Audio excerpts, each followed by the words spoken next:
Hello student, मैं राहुल कुमार पांडे एक बार फिर आपके लिए क्लास 12 का first chapter reproduction in organism लेकर आया हूं। आज हम इसकी 6वीं वीडियो देखेंगे।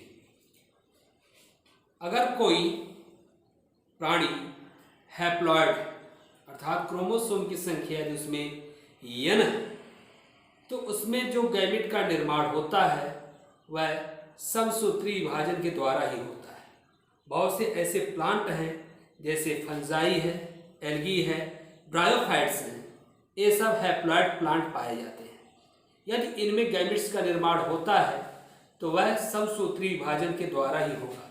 लेकिन बहुत से ऐसे भी प्राणी हैं जैसे ट्रेडोफाइट है, जिम्नोस्पर्म है, एंजियोस्पर्म है, एनिमल्स हैं, ये सब डिप्लॉइड बॉडी वाले प्राणी होते हैं और इनमें अगर यदि गैमेट का निर्माण हो रहा है वह अर्धसूत्री विभाजन के द्वारा ही होता है।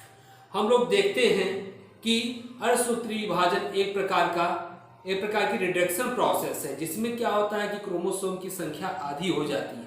जैसे यदि कोई पेरेंट्स है और उसमें मियोसिस हो रहा है तो मियोसिस के कारण जो होता है, जो उस पेरेंट्स से गैमेट बनते हैं उनमें क्रोमोसोम की संख्या अपने पेरेंट्स की आधी रह जाती है। लेकिन जो प्लांट होता है उसमें जो गैमेट्स बनते हैं उनका निर्माण डायरेक्टली मियोसिस अर्थात अर्धसूत्री विभाजन के द्वारा नहीं होता है।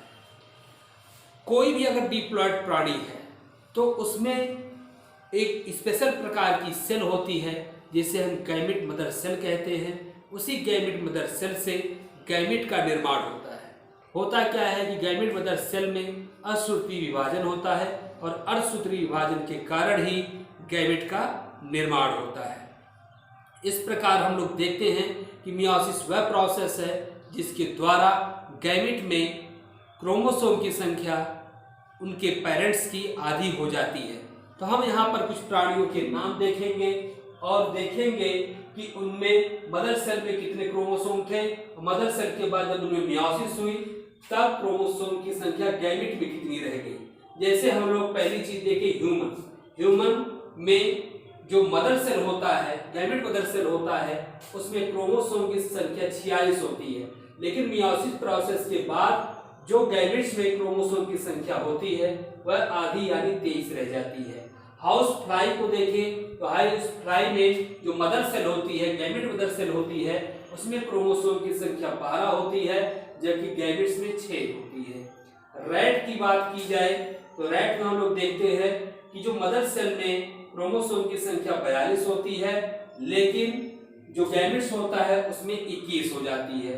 डॉग की बात की जाए तो डॉग में जो मदर सेल में क्रोमोसोम की संख्या होती है 78 होती है, तो बाद में चलकर 34 हो जाती है। कैट की बात की जाए तो कैट में हम लोग 38 देखते हैं मदर सेल में और जो उसका गैमेट बनता है उसमें क्रोमोसोम की संख्या 19 हो जाती है। तो इस प्रकार से देखते हैं कि मियोसिस एक प्रकार की रिडक्शन प्रोसेस है जिसमें क्या होता है कि जो गैमेट में क्रोमोसोम की संख्या होती है वह अपने पेरेंट्स की आधी रह जाती है। अब हम यहाँ पर एक चीज देखेंगे कि गैमेट ट्रांसफर क्या चीज है। कि गैमेट ट्रांसफर क्या चीज है। युग्मक एक जगह से दूसरी जगह जो जाते हैं ऐसी प्रक्रिया को हम लोग गैमेट ट्रांसफर कहते हैं। यानी मेल गैमेट का फीमेल गैमेट तक पहुंचने की प्रक्रिया गैमेट ट्रांसफर कहलाती है। हम लोग जानते हैं कि अधिकतर जीवों में जो फीमेल गैमेट्स होता है वह स्थिर होता है और मेल गैमेट जो होता है मोटाइल होता है अर्थात वह गति करता है। तो गैमेट ट्रांसफर क्या प्रोसेस है कि मेल गैमेट का फीमेल गैमेट तक पहुंचने की प्रक्रिया ही गैमेट ट्रांसफर कहलाती है। एक बार फिर मैं गैमेट ट्रांसफर को रिकॉल करता हूं कि मेल गैमेट का फीमेल गैमेट के पास पहुंचने की प्रक्रिया जो होती है वह गैमेट ट्रांसफर कहलाती है। और जो ही गैमेट आपस में मिलते हैं अर्थात मेल गैमेट और फीमेल गैमेट आपस में फ्यूज करते हैं तो उस प्रक्रिया को लोग कहते हैं फर्टिलाइजेशन। यानी फर्टिलाइजेशन एक ऐसी प्रोसेस है जहां पर मेल गैमेट और फीमेल गैमेट आपस में फ्यूज करते हैं।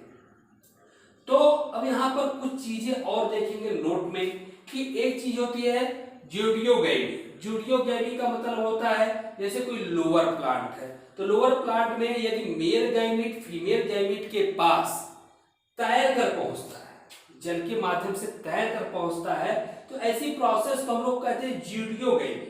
जियोडोगैमी का मतलब होता है लोअर प्लांट में मेल गैमेट का फीमेल गैमेट के पास तैर कर पहुंचने की प्रक्रिया जियोडोगैमी कहलाती है।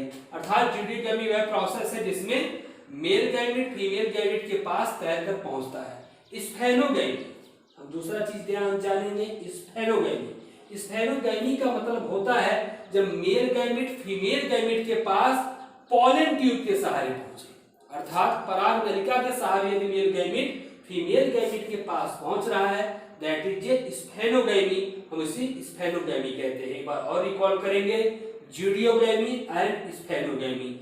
जियोडोगैमी का मतलब होता है जब मेल गैमेट फीमेल गैमेट के पास जल के माध्यम से तैर कर पहुंचता है, तो ऐसी प्रोसेस जियोडोगैमी कहलाती है। स्फेनोगैमी का मतलब होता है जब मेल गैमेट पॉलन ट्यूब के सहारे फीमेल गैमेट तक पहुंचता है, तो ऐसी प्रोसेस को हम कहते हैं स्फेनोगैमी। हम लोग देखते हैं कि तमाम ऐसे जीव होते हैं, मेजॉरिटी अधिकतम जीवों की ऐसी होती है जिसमें मेल गैमेट जो होता है वो मोटाइल होता है और फीमेल गैमेट जो होता है वह स्थिर होता है। लेकिन कुछ ऐसे फंजाई हैं, कुछ ऐसे भी और भी एल्गीज हैं जिनमें दोनों यानी मेल गैमेट और फीमेल गैमेट दोनों ही चलायमान होते हैं, दोनों ही मोटाइल होते हैं। लेकिन बहुत से प्लांट ऐसे भी पाए जाते हैं जिनमें मेल गैमेट को गति करने के लिए किसी न किसी मीडियम की आवश्यकता होती है, जैसे जल। तो जल की आवश्यकता के द्वारा ही, जल के माध्यम के द्वारा ही मेल गैमेट जो होते हैं फीमेल गैमेट तक गति करते हैं। अब इसका बहुत सा सिंपल सा उदाहरण है, जैसे आपका है एल्गी है, ब्रायोफाइट्स है, ट्रेडोफाइट्स है। इसमें जो आपका मेल गैमेट होता है, एक बार फिर से रिकॉल करते हैं, एल्गी हो गया, ट्रेडोफाइट्स हो गया, ब्रायोफाइट्स हो गया, इसमें जो मेल गैमेट होता है वह जल के माध्यम से ही फीमेल गैमेट के पास पहुंचता है, यानी इसमें जियोडोगैमी प्रोसेस होती है। अभी हमने आपको बताया जियोडोगैमी क्या है कि मेल गैमेट यदि वाटर के माध्यम से फीमेल गैमेट के पास तैर कर पहुंचता है, तो ऐसी प्रोसेस को हम जियोडोगैमी कहते हैं। यानी ट्रेडोफाइट्स, ब्रायोफाइट्स, एल्गीज, इसमें जो प्रोसेस होती है मेल गैमेट का फीमेल गैमेट तक पहुंचने की प्रोसेस जो होती है जियोडोगैमी कहलाती है, क्योंकि यहाँ पर गैमेट को एक वाटर मीडियम की आवश्यकता होती है फीमेल गैमेट तक पहुंचने के लिए। लेकिन बहुत से ऐसे प्लांट हैं तो जैसे जिम्नोस्पर्म हो गए, एंजियोस्पर्म हो गए, इसमें जो होता है वो मेल गैमेट जो होता है पॉलन ट्यूब के सहारे ही फीमेल गैमेट तक पहुंचता है। अर्थात ये कौन सी क्रिया हो गई, ये होगी स्फेनोगैमी। अर्थात जो एंजियोस्पर्मिक प्लांट है, जिम्नोस्पर्मिक प्लांट है, इसमें जो गैमेट की पहुंचने की प्रोसेस है वह स्फेनोगैमी टाइप की होती है। अर्थात मेल गैमेट और फीमेल गैमेट जो होता है आपस में किस प्रकार से मिलते हैं कि मेल गैमेट पॉलन ट्यूब के सहारे फीमेल गैमेट तक पहुंचता है। प्रकृति ने हमारे यहाँ फर्टिलाइजेशन और गैमेट ट्रांसफर के लिए तमाम प्रकार की प्रोसेसें बनाई हैं, ताकि यहाँ पर हमारी पृथ्वी पर प्रत्येक जीव की एक निश्चित संतति चलती रहे, एक निश्चित क्रम चलता रहे। तो इसके लिए उन्होंने क्या किया है कि आप देखते हैं, चाहे आप कोई फ्लावर ले लीजिए, चाहे मनुष्य के स्पर्म को काउंट कीजिए, कि जब भी कह सकते हैं कि फर्टिलाइजेशन प्रोसेस होती है, जब भी कॉपुलेशन प्रोसेस होती है, तो उसमें क्या होता है कि हजारों करोड़ों नंबर में शुक्राणु को रिलीज किया जाता है। अगर आप एक मेल पार्ट ऑफ फ्लावर्स को देखेंगे तो उसमें भी देखेंगे कि कई हजार परागकण पाए जाते हैं। तो ये कई हजार परागकण क्यों पाए जाते हैं, क्योंकि कभी कभी ऐसा भी होता है कि जैसे परागकण रिमूव कर दिए गए, स्पर्म रिमूव कर दिए गए, तो वहां पर क्या होता है कि अगर अनफेवरेबल कंडीशन है, ऐसी प्रतिकूल स्थितियां हैं जहां पर तमाम स्पर्म जो होते हैं नष्ट हो जा रहे हैं, तो वहां पर अगर अधिकतम स्पर्म नहीं होंगे तो वहां पर फर्टिलाइजेशन की प्रोसेस नहीं हो सकती है, रिप्रोडक्शन की प्रोसेस नहीं हो सकती है। इसलिए प्रकृति ने क्या किया है कि मेल गैमेट की संख्याओं में अत्यधिक वृद्धि की है, ताकि फर्टिलाइजेशन और रिप्रोडक्शन की प्रोसेस में कोई भी व्यवधान ना पड़े। तो इस प्रकार से हम लोग देखते हैं कि हमारे चाहे आप स्पर्म को देखिए, चाहे मेल गैमेट को देखिए, यहाँ पर जो है इनकी संख्याओं में काफी वृद्धि रहती है, ताकि ना तो रिप्रोडक्शन रुके, ना ही फर्टिलाइजेशन की प्रोसेस रुके। और यहाँ पर हम लोग देखते हैं यदि हम किसी फ्लावर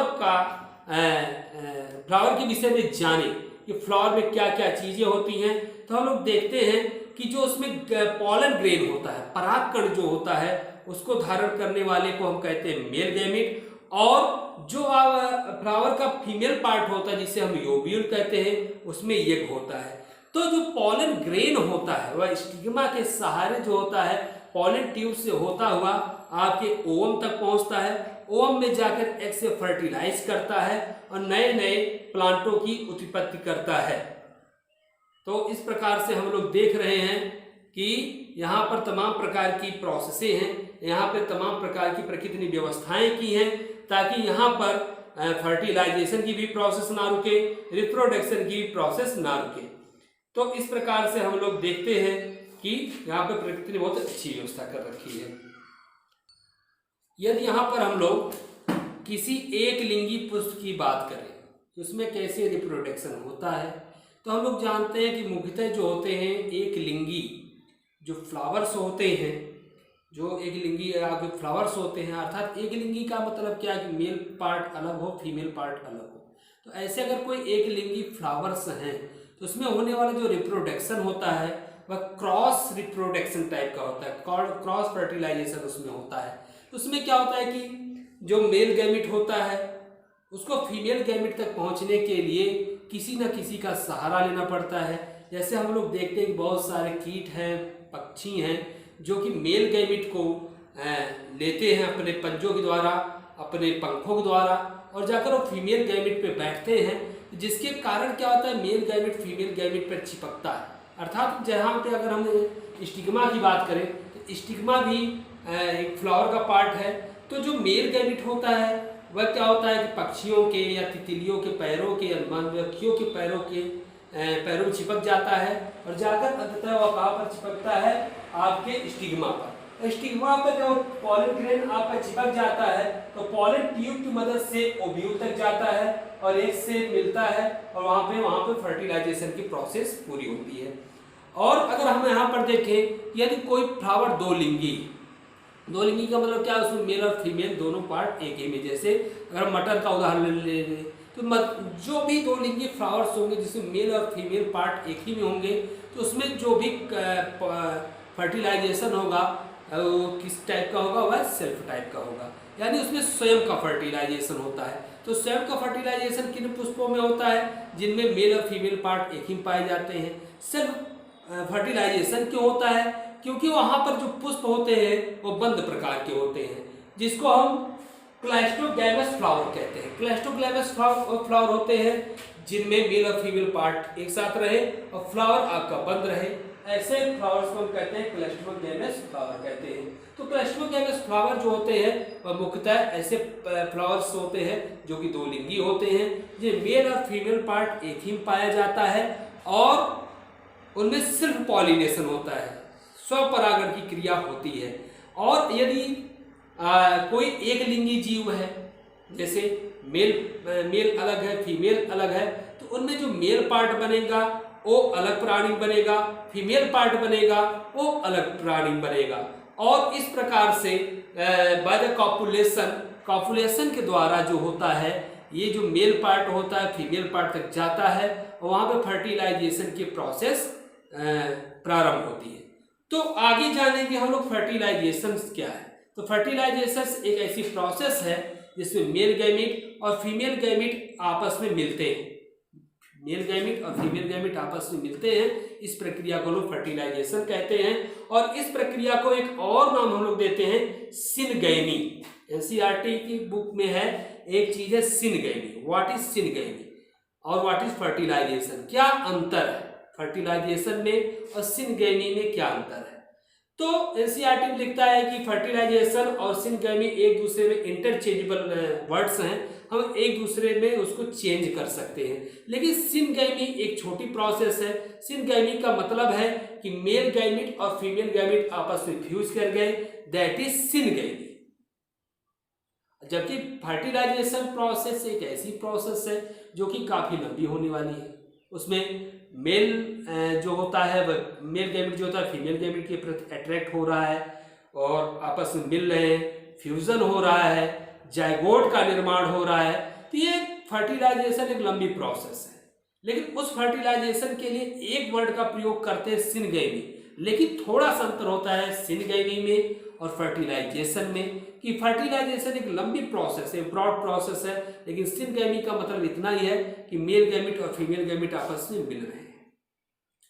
फिर एक सवाल और ये उठता है कि यदि सिनगैमी प्रोसेस ना हो तो क्या होगा, अर्थात यदि मेल गैमिट फीमेल गैमिट से ना मिले तो क्या होगा। तो इसका क्या आंसर हो सकता है, ये एनसीईआरटी में पूछा जाता है।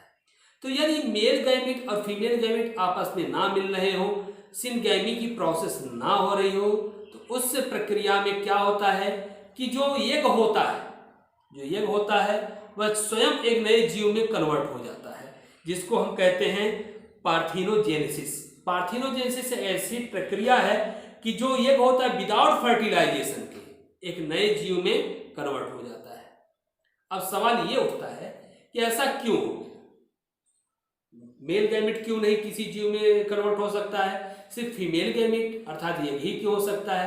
क्योंकि हम लोग जानते हैं जो मेल गैमिट होता है उसमें साइटोप्लाज्म ना के बराबर होता है, इसलिए मेल गैमिट जो होता है वह किसी जीव में कन्वर्ट नहीं हो सकता है क्योंकि उसमें साइटोप्लाज्म नहीं होता। लेकिन जो फीमेल गैमिट अर्थात जो आपका यज्ञ है उसमें पर्याप्त मात्रा में साइटोप्लाज्म होता है, इसलिए वह यज्ञ जो होता है एक नए जीव में कन्वर्ट हो जाता है। तो यदि कोई यज्ञ जो है बिना फर्टिलाइजेशन के एक नए जीव में कन्वर्ट हो रहा है, हम उस प्रक्रिया को कहते हैं पार्थिनोजेनेसिस। उस प्रक्रिया को हम लोग क्या कहते हैं, पार्थिनोजेनेसिस। जैसे आपकी मधुमक्खी हो गई, कुछ लिजार्ड यानी छिपकलियां हो गई, बर्ड्स हो गए, रोटीफर्स हो गए, इनमें जो होता है कह सकते हैं इसमें पार्थिनोजेनेसिस की प्रोसेस होती है, जिसमें जो एग होता है बिना निषेचित हुए ही एक नए जीव में कन्वर्ट हो जाता है। तो इस प्रकार से हम लोगों ने देखा कि फर्टिलाइजेशन एक ब्रॉड प्रोसेस है, सिनगैमी एक छोटी प्रोसेस है। सिनगैमी का मतलब होता है fusion of male and female gamete, जबकि फर्टिलाइजेशन में मेल और फीमेल गैमिट आपस में मिल रहे हैं, अट्रैक्ट हो रहे हैं, नए जीव में कन्वर्ट हो रहे हैं, जाइगोट का निर्माण कर रहे हैं। यानी फर्टिलाइजेशन एक बड़ी प्रोसेस है। फिर ये पूछ लिया कि सिनगैमी अगर ना हो तब क्या होगा। तो अगर सिनगैमी नहीं हो रहा है तो वहां पर क्या होता है कि जो फीमेल पार्ट होता है वह कन्वर्ट हो जाता है नए जीव में, विदाउट फर्टिलाइजेशन के नए जीव में कन्वर्ट हो जाता है, अर्थात उसमें पार्थोजेनेसिस की प्रोसेस होती है। और ऐसा क्यों होता है, क्योंकि हम लोग जानते हैं कि जो फीमेल गैमिट्स होता है उसके पास पर्याप्त मात्रा में साइटोप्लाज्म है, और जबकि मेल गैमिट के पास पर्याप्त मात्रा में साइटोप्लाज्म नहीं है। इस प्रकार से फीमेल गैमिट जो होता है एक नए जीव में कन्वर्ट हो जाता है।